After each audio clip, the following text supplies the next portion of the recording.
Salam əzizlərim. Bugün sizinlə səhər-səhər yediyimiz əvəzolunmaz təamlardan biri olan manna kaşasını hazırlayacağıq. Gəlin işimizə başlayaq. Biz manna kaşamızı hazırlamaqdan ötürü su və süd qarışımından istifadə edirik, yarı-yarıya. Onu da deyim ki, bir porsiya 1 stəkan süd və 1 stəkan su ilə bişirilir. Siz ikisini də süd edə bilərsiniz. Sadəcə olaraq mən bir dəfə tam 100% südlə hazırladığımda o biraz ağır oldu və yəni çox qüvvətli olduğuna görə biz tam yeyə bilmədik. Mən bir porsiyaya 2 xörək qaşığı şəkər tozu və qatılığından asılı olaraq dəyişir. Mən qatı sevdiyimə görə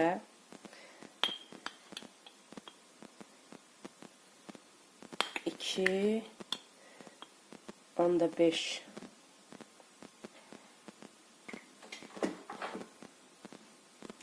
qaşıq manna yarması tökdüm və mən bir çırpıcı vasitəsilə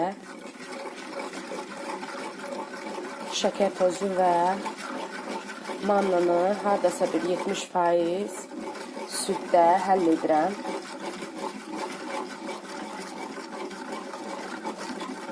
Bu şəkildə həll etdikdən sonra sobamızın altını yandırıram və dayanmadan qarışdırıram. Ta ki bizim manna kaşamız qatılaşana qədər. Gördüyünüz kimi artıq bizim manna kaşamız qatılaşır və 80% qatılaşdıqda biz hardasa qoz boyda kərə yağı parçasını mannamıza əlavə edirik və əriyincəyə qədər qarışdırıb sobanın altını söndürürük. Gördüyünüz kimi bu şəkildə və artıq biz mannamızı servis edə bilərik. Bəli əzizlərim, gördüyünüz kimi artıq bizim manna kaşamız hazırdır. Mən darçınla servis etdim. Hamınıza nuş olsun. Videonu bəyənib kanalımıza abunə olmağı unutmayın.